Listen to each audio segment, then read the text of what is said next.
kung hindi mo mapantay, eh yung ano, yung tubig hindi pantay.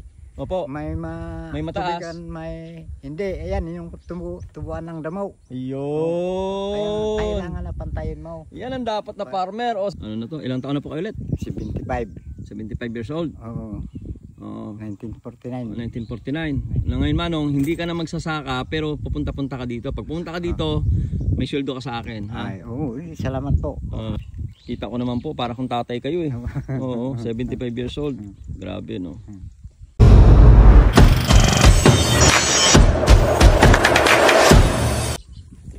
Manong, magandang umaga. Kayo po pala nag-aasikaso dyan. Ako na po yung bagong ano dito. Ay, ikaw ang Opo, ako na po yung sinanlaan nila. Ngayon gusto ko yung aso mo na yun, Manong. Ang bait-bait niyan. Nakarang pumunta kami rito, ang bait eh. Ilan taon na po kayo? 75. 75 na po kayo, Manong. Oo. Kumusta po kayo? Ganito lang. Ano? Ano po, Ilocano kayo? Ilocano. Ilocano? Oo. Ay nati balay yung ay. Ito nga, Asinda. Asinda. Inya apelyido yo? Uyasan. Uyasan. Si kayo gayam ti. Agtaltalon ito ay. Inya variety ata nga ay. Inya variety. Ay ko data, das 9. Das 9. Di das 9 sa Bali J. Kirimas. Sa Bali ay sumit laang. Isumit laang. Baro mga nag ano lang dito. Opo. Makikita ka na sa YouTube, Manong. Gusto mo ba? Ayun, ang ganda. Ito, sikat na nag-spray ito eh. Sikat na nag-spray. Paano nyo nga eh? Ito, magtungtungan tayo ito eh. Ay, ada naman mo ita. Mano, hantiin naman mo nga eh.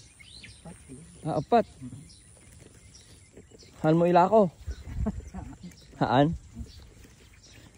Ada ano ang mga mabalin nga kwa nga Ben. Ay, anjak amo no ilako di ubing yen nang na. Ay J anak mo. Oo. Mano bulan ng ato Manong. Dua ay may sa. Ganda nito datar. Hello, come here baby. Come here. Halika na. Hindi ka na mabait tayo. Bait. Ikaw naman tatahol-tahol ka pa eh.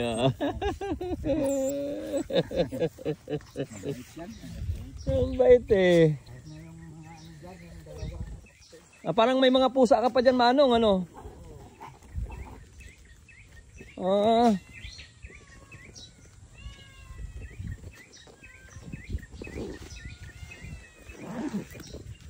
Ang buhay dito. Sige lang po, okay lang po, Manong. Doon lang tayo sa may ano, hindi po ako upo. Opo, dito lang po sa may basakan. Manong, gaano nakatagal ka na nagsasaka? Ay, hanggang bata pa. Mula pa ka bata, saan kayo na unang nagsaka? Ay, diyan sa amin. Dito talaga sa atin, sa Palawan? Ay, hindi, sa ano, Ilocos. Ilocos, ay na kayo Ilocos nga eh?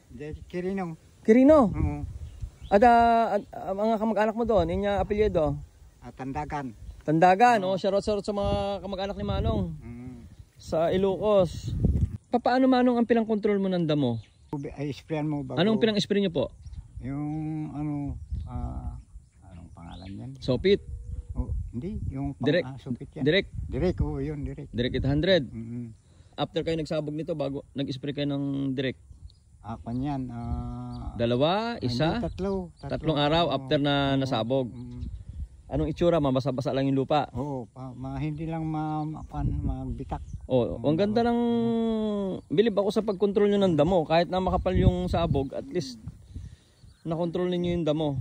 Ay, kung hindi mo mapatay ang damo, wala kang maani. Opo, pero kabisado nyo ng pagkontrol. So, direct 800 ginamit nyo. Tapos after ng direct 800, di ba nag-spray ka ng direct 800 ng 2 araw? Tapos patuyo. Bago yung ano, sprayan mo naman yung ano para yung pang insekto. Nag-spray po kayo ng pang-insekto? Oo, para hindi maapektuhan yung pag... Kailan kayo nag-spray ng pang-insekto?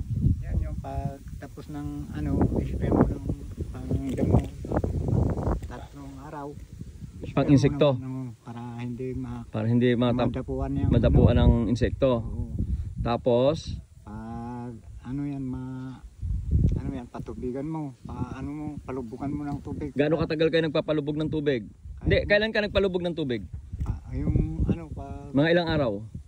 kahit na 3-4 yan. Apat na araw pagkatapos nating maisabog. Oo, para yung damo malunod, hindi maano. Opo, pero malilit pa lang yung palay noon. Paano ang ginagawa mo? Hindi mo basta makalutang yung palay. Dulo, yung dulo.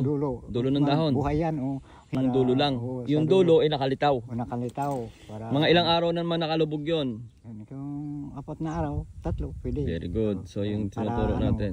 Para tuyuan mo naman para yung palay Makalaki. o mabuka. Oy, magaling na si Manong Oo, magsaka. Buka. Magaling na magsaka si Manong. Wala.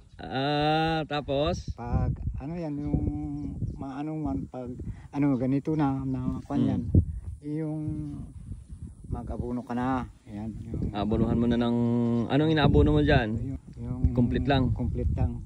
Ano ang mas magandang abono rito sa lugar ninyo nito? Complete o urea? Yung yung complete talaga at saka yung ganito. Kung may mga mahihinang mga dilaw-dilaw na part, oh, yan. yun yung sasabugan mo ulit. Sasabugan ulit para makahabol. Makahabol. Oh, galing ni Manong magsaka. Hindi. Magaling pa ito si Manong. Gusto ko to si Manong, marunong eh. Oh, tingnan mo kasi bakit po ako bilib ako sa kanya kasi number 1, mahina ang lupa dito pero napapaganda nila yung na-control nila talaga number 1 damo oh. Kanyo, direct seeding po to ah. Pero dahil nga po meron silang source ng tubig ay nakakaya nilang maglubog ng tubig. Ibig sabihin to Manong maganda ng pagkakapantay mo nitong pinitak. Oo, yan. Ay kung hindi mo mapantay yung yung tubig hindi pantay. Opo. May mataas. tubigan, hindi. Ayan yung tubuan ng damo. Ayun. Kailangan na pantayin mo. Yan ang dapat na farmer. Saka yung expertise mo Manong sa pagsasaka.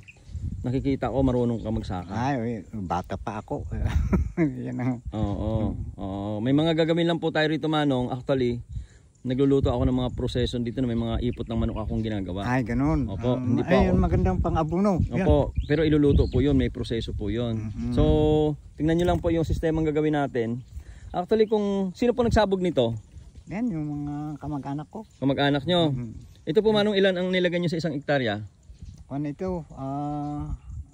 3 yata ito yung isang hektarya. 3 sako ng 40 kilos. Oo. Kaya nga kung hindi na ilagay lahat ay ito kasi kung makapal hindi magsuhi. Hindi magsuhi. Oo, ito nga ni Manong, babaguhin lang natin. Pwedeng sila rin ang magsabog. Pwedeng sabog din dito eh. Kaya lang Manong ako pa, alam niyo ba kung ilan lang nilalagay ko po sa isang hektarya? Ano lang, isang sako lang pinakamarami na yon, 40 kilos lang. Ay, ganun. Opo. Ay, Ang malalaki po yung puno nung sa akin. Papalakihin natin yung puno. Kasi po pag masyadong masinsin na ganyan, ay, oo. ano po yan, kung alin na lang yung sinabog mo, yun na rin lang yung bubunga. Samantalang dapat, kung malawak yan, tingnan ito. Tingnan nyo, pansinin nyo. Tingnan nyo yung medyo may space. Oh. Yan, oo. Ayan oh, medyo bumubuka siya, di ba? Oo, yun. Kasi nga, may space. Pero yung mga walang space, hindi na po bubuka eh. Kaya Ay, hindi maglaki. hindi po siya lalaki. Kasi po kailangan niya ng space. Kailangan niya ng hangin, kailangan niya ng araw. So kailangan bumuka ito. Magkaroon siya ng suhi. Isipin mo na lang ang suhi na lang yan. Kung mapaparami natin yan, maganda sana. Parang tanim na rin po siya. Ay, Ito po, mag-i-spray na rin po kayo ngayon dito ng kailangan nyo na mag-spray ngayon dito ng leaf folder. Oh. Ayan yung pang Ayan, may leaf folder na po dito. Kailangan mag-spray na po kayo rito ng kahit na gold, samahan nyo ng epsilon. Ay. Yan po ang pang-spray dito. Ha, Manong? Ayan para kasi meron na Hindi nyo lang napapansin, marami na. Hindi ma-spray. Parang mag-ulan-ulan kasi. Opo, nag-ulan. Di pali po, samahan nyo po ng surfactant. Yung APSA, maganda, APSA 80. Hinahaluan po nun. Haluan para Opo, para hindi po siya matanggal. Pagka ganitong sumingit na magandang panahon, pwede na po kayong magpa-spray nito, Manong. Oo nga mo. Kailan nyo itinanim to? Kailan nyo sinabog? December, January, February, March, April. April to. April, harvest on das 9. Tigas ang bigas nito. Matigas nga. Ha? Pero matigas na. Pero ito lang kasi yung nabubuhay dito masyado. Yan ang mga palay dito na Pag tinaniman natin ng short variety, anong nangyari po dito? hindi maglaki, parang Nababansot. Oo, nababansot. Tapos yung ano niya, yung butil niya, Yan, yung ano niya, hindi uhay niya, maka- maiksi. Hindi maka Alabas. ganyan, Hindi makayoko. hindi makayoko. Ito pag amo ito kuan mo ito magyuko ng ganyan. Magyuko. Maasa bintog ang kanya. Mapintog, pati Oo. yung 44 pwede rin dito. Ay oo, yung 44 pwede naman. Okay, pero ang tatanim natin dito actually jasmine. Ay. Ngayon tatay, meron akong gagawing ano diyan, mayroon akong gagawing demo farm diyan. Mayroon akong gagawing demonstration diyan. Para bago tayo magtanim sa first cropping season, makikita na natin yung performance ng palay. Ito na lang po ba yung walang tanim? Yung part lang na yan? Ito, wala. Lahat po yan may tanim na? Oo, yan. Yung 8 hektare may tanim lahat? Oo. At saka dito yung mga ano diyan, hindi kuan lubog 'yon. Ay, masyadong lubog. Oo, hindi. Lubo yan. Lubo yan. Okay. Alright. So si Manong ano na to? Ilang taon na po kayo ulit? 75. 75 years old. Oo.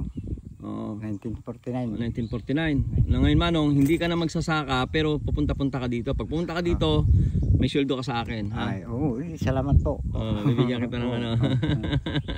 Si Pare Cobs. Ayun, sila po ang mamamahala dito. Ay. Opo.